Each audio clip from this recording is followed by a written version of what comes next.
अस्सलाम वालेकुम viewers, consult decided by CDP properties के प्लेटफॉर्म से मैं हूं साबिर नदीम। उम्मीद करता हूं आप खैरियत से होंगे। व्यूअर, जैसा कि आपको इस चीज़ का आइडिया है कि रियल स्टेट एक ऐसा सेक्टर है जिसमें time to time low budget और हाई बजट इन्वेस्टमेंट ऑप्शंस आती रहती हैं और हम अपने चैनल के थ्रू टाइम टू टाइम आपके साथ शेयर भी कर रहे होते हैं। और आप सबका भी बहुत शुक्रिया कि आप हमारे चैनल को देखते भी हैं, हमारी वीडियोस को भी देखते हैं, हमारे चैनल को सब्सक्राइब भी करते हैं और हमारी वीडियोस देख के आप हमसे रब्ता करके अपनी इन्वेस्टमेंट्स भी करते हैं। हमारी भी यही कोशिश होती है कि हम आपके पैसे को किसी ऐसी जगह पर इंजेक्ट कराएं जहां पर आपको आने वाले वक्त में एक बहुत अच्छा प्रॉफिट हासिल हो और एक बहुत अच्छा आपको ROI भी वहां पे हासिल हो सके। और हम इंशाल्लाह ये भी अपनी एक कोशिश करते होते हैं कि आपको अपनी बेस्ट सर्विसेज भी प्रोवाइड करें। आज की वीडियो के अंदर दरअसल मैं आपके साथ एक ऐसे टॉपिक के बारे में डिस्कस करने लगा हूँ जिसके बारे में हम इससे पहले भी आपके साथ अपने चैनल के थ्रू डिस्कस करते आए हैं। और वजह है कि इस वक्त पाकिस्तान के रियल एस्टेट मार्केट के अंदर कुछ बेहतरी के मुस्बत इशारे जो हैं वो मिल रहे हैं। वो कौन से इशारे हैं और हम अपने एक्सपीरियंस की बेस पे भी और वो कुछ रीज़न भी और कुछ फैक्टर आपके साथ अभी डिस्कस करने लगे हैं। उनमें से जो पहला फैक्टर है वो ये है कि पिछले कुछ सालों के अंदर गवर्नमेंट की पॉलिसीज़ की वजह से बैंकों के अंदर जो इंटरेस्ट रेट था वो तकरीबन 22% तक चला गया था और लोगों ने इधर उधर से अपनी सारी अमाउंट निकाल के बैंक्स में डंप कर दी और हाई इंटरेस्ट रेट जो है उसको वो अवेल करते रहे।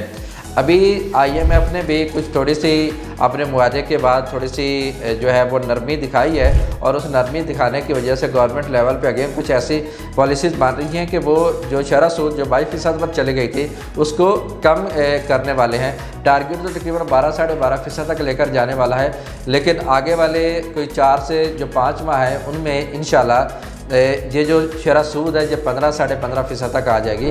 तो जिन लोगों ने सारी साइड से अपना पैसा निकाल के बैंक्स में हाई इंटरेस्ट रेट पे रखा हुआ था वो यकीनी तौर पर जब शरह सूद कम हो जाएगी तो वो यहाँ से पैसा निकालेंगे और वो यहाँ से निकाल के कहाँ पे इन्वेस्टमेंट करेंगे। डेफिनेटली एक ही ऑप्शन उनके पास मौजूद है और वो रियल स्टेट मार्केट की ऑप्शन मौजूद है, वो रियल स्टेट सेक्टर के अंदर ही इन्वेस्टमेंट करेंगे। दूसरी जो बड़ी रीज़न हमें नज़र आ रही है कि रियल स्टेट मार्केट के अंदर बेहतरी क्यों आ रही है वो ये है कि पिछले कोई 2-3 सालों से रियल स्टेट की मार्केट जो बहुत ज़्यादा डाउन हो गई थी बहुत सी वजूहत की वजह से, और वो इतनी ज़्यादा डाउन हो गई थी कि लोगों ने रियल स्टेट से पैसा निकालना शुरू कर दिया और इधर उधर इन्वेस्टमेंट करना शुरू कर दिया। लेकिन एक बात आप याद रखिएगा कि किसी भी प्रॉपर्टी के रेट्स के डाउन होने की भी एक लिमिट है और रेट्स के इंक्रीज़ करने और हाई होने की भी एक लिमिट है। ऐसा नहीं हो सकता कि अगर एक प्लॉट 1 करोड़ का है तो वो इतना कम हो जाए कि उसकी जो प्राइस है वो 10 लाख 15 लाख या 20 लाख चली जाए। ऐसा नहीं हो सकता कभी भी।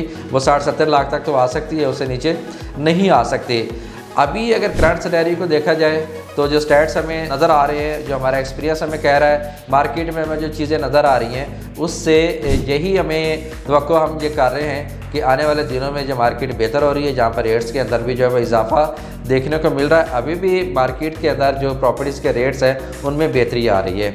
तीसरी बड़ी वजह जो हमें नज़र आती है कि रियल स्टेट मार्केट जो है वो क्यों ग्रो करेगी या इसके अंदर क्यों बेहतरी आ रही है, वजह है कि पिछले चंद सालों में मार्केट के अंदर बहुत सी ऐसी सोसाइटीज़ भी हैं जिन्होंने बड़े कम डाउन पेमेंट्स पे लोगों को इन्वेस्टमेंट का मौका दिया, लेकिन unluckily due to many factors वो प्रॉपरली उसको डिलीवर नहीं कर सके, टाइमली डिलीवर नहीं कर सके, या वो उन्होंने अपने किए हुए वादे जो हैं वो पूरे नहीं किए।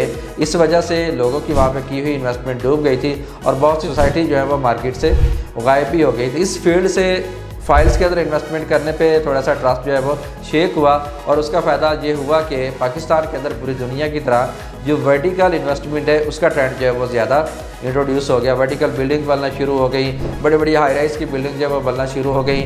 लाहौर के अंदर भी इसका बहुत ज़्यादा ट्रेंड आया, लोगों ने इसमें बहुत ज़्यादा इन्वेस्टमेंट की और सिर्फ इन्वेस्टमेंट ही नहीं की बल्कि उन्होंने एक बहुत अच्छा कैपिटल गेन भी हासिल किया, बहुत अच्छा प्रॉफिट भी हासिल किया। तो इस वक्त अगर करंट देखा जाए तो जिस सेक्टर की रियल स्टेट सेक्टर में सबसे ज़्यादा डिमांड हो रही है, जिसमें सबसे ज़्यादा इन्वेस्टमेंट की जा रही है वो वर्टिकल्स की ही है, हाई राइज बिल्डिंग की ही है, बेशक उसमें कमर्शियल शॉप्स आ जाएँ या फिर अपार्टमेंट्स आ जाएँ। चौथी जो वजह रियल स्टेट मार्केट में बेहतरी की नज़र आ रही है और जो कि सबसे बड़ी वजह है वो ये है कि पिछले 2-2.5 सालों में पाकिस्तान में पॉलिटिकली कुछ ऐसे डिसीजंस लिए गए और कुछ ऐसे फैसले लिए गए, कुछ ऐसे हालात पैदा हो गए जिसकी वजह से मुल्क के अंदर एक पॉलिटिकल इंस्टेबिलिटी भी आई और ओवरसीज़ क्लाइंट जो कि हमारी एक बैकबोन है पाकिस्तान की, जो पाकिस्तान में बहुत ज़्यादा पैसा भेजते हैं, रियल स्टेट सेक्टर के अंदर बहुत ज़्यादा इन्वेस्टमेंट करते हैं, वो हमसे नाराज़ हो गए थे। तो अभी अल्हम्दुलिल्लाह कुछ अच्छी हवाएं जो है, ताज़ा हवाएं जो है वो चलना शुरू हो गई हैं। हवाओं ने अपना रुख थोड़ा सा बदलना शुरू कर दिया। पॉलिटिकली कुछ अच्छे डिसीजंस हुए हैं, कुछ अच्छी जो खबरें हैं वो आ रही हैं। इसी वजह से जो हमारे ओवरसीज़ क्लाइंट्स हैं, हमें उम्मीद है कि इंशाल्लाह जो हमसे नाराज़ हुए थे वो अपनी नाराज़गी को ख़त्म करेंगे और ख़त्म करने के बाद वो इंशाल्लाह जो पैसे जहाँ से निकाल के लेके चले गए थे दोबारा वो पाकिस्तान में लेकर आएंगे, क्योंकि वो भी पाकिस्तान की खैर खाई चाहते हैं, पाकिस्तान की बेहतरी चाहते हैं, पाकिस्तान की तरक्की चाहते हैं। और पाकिस्तान तभी तरक्की करेगा जब पाकिस्तान के पास डॉलर्स होंगे, बाहर से पैसा जो है पाकिस्तान के अंदर आएगा। तो उन डिसीजंस को देखते हुए पूरी उम्मीद है कि इंशाल्लाह ओवरसीज़ क्लाइंट जो है वो भी पाकिस्तान के अंदर अपना पैसा लेकर आएंगे।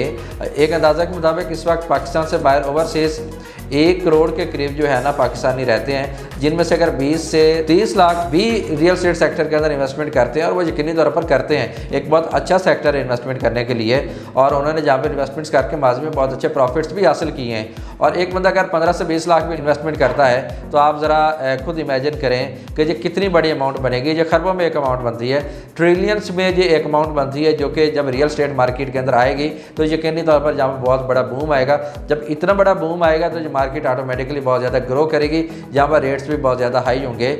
और जो 5वां फैक्टर है वो ये कि पिछले कुछ अर्सा से पाकिस्तान में एमनेस्टी स्कीम के हवाले से भी कुछ खबरें जो है वो गर्दिश कर रही हैं, और अगर गवर्नमेंट एमनेस्टी स्कीम अनाउंस कर देती है तो उसका भी फ़ायदा उठाते हुए ओवरसीज़ पाकिस्तानी या वो लोकल पाकिस्तानी जिन्होंने अपना पैसा होल्ड किया हुआ था वो डेफिनेटली निकालेंगे और इस मार्केट के अंदर इन्वेस्टमेंट करेंगे। तो व्यूअर्स, इन तमाम फैक्टर्स को देखते हुए, इन तमाम एक्सपर्ट्स को देखते हुए, जो हमारा एक्सपीरियंस कहता है उसको देखते हुए, this is the actually time कि आप जहाँ पर इन्वेस्टमेंट कर लें। आने वाले वक्त में अगले 4-5 माह के अंदर ये मार्केट बहुत बेहतरी की तरफ जाने वाली है, इसमें रेट्स बहुत इंक्रीज़ करने वाले हैं। तो अगर आप अभी जहाँ पर इन्वेस्टमेंट कर लेते हैं, जो कि मार्केट डाउन है, तो आप एक अच्छी इन्वेस्टमेंट कर सकते हैं। इस वक्त चूँकि पाकिस्तान के अंदर वर्टिकल के अंदर इन्वेस्टमेंट करने का बहुत ज़्यादा ट्रेंड है, बहुत ज़्यादा लोग जहाँ पर इन्वेस्टमेंट कर रहे हैं और सिक्योर इन्वेस्टमेंट कर रहे हैं, तो आप भी CDB प्रॉपर्टी से रब्ता करके हमसे रब्ता करें। हम माजी की तरह आपके अच्छे प्रोजेक्ट्स के अंदर इन्वेस्टमेंट करवाएंगे। हमारे पास अभी भी बैरियर टाउन जैसी एक लग्जरी सोसाइटी के अंदर और सराउंडिंग के अंदर पूरे लाहौर में बहुत सी अच्छी ऑप्शंस मौजूद हैं जिनके अंदर हम आपकी इन्वेस्टमेंट करवा सकते हैं। बनते हुए प्रोजेक्ट्स हैं, बनती हुई बिल्डिंग्स हैं, बनते हुए वर्टिकल प्रोजेक्ट्स हैं जिनके अंदर हम आपकी इन्वेस्टमेंट करवाएंगे, विद नंबर आपकी इन्वेस्टमेंट करवाएंगे। आपकी कोई इन्वेस्टमेंट यकीनी तौर पर बहुत सिक्योर होगी और आने वाले काल में आपको बहुत अच्छा प्रॉफिट देगी। अगर आपको प्रॉपर्टी से रिलेटेड किसी भी किस्म की इन्फॉर्मेशन चाहिए, या अगर आप इन्वेस्टमेंट करना चाह रहे हैं या आप मशवरा भी करना चाह रहे हो, तो स्क्रीन पर मेरा नंबर आपको शो हो रहा है। आप किसी भी टाइम मेरे से रब्ता कर सकते हैं। मैं CDB प्रॉपर्टीज़ के प्लेटफॉर्म से 24/7 आपकी खिदमत में हाजिर रहूँगा। मुझे दीजिए इजाज़त। अपना बहुत सा ख्याल रखिएगा। अल्लाह हाफिज़।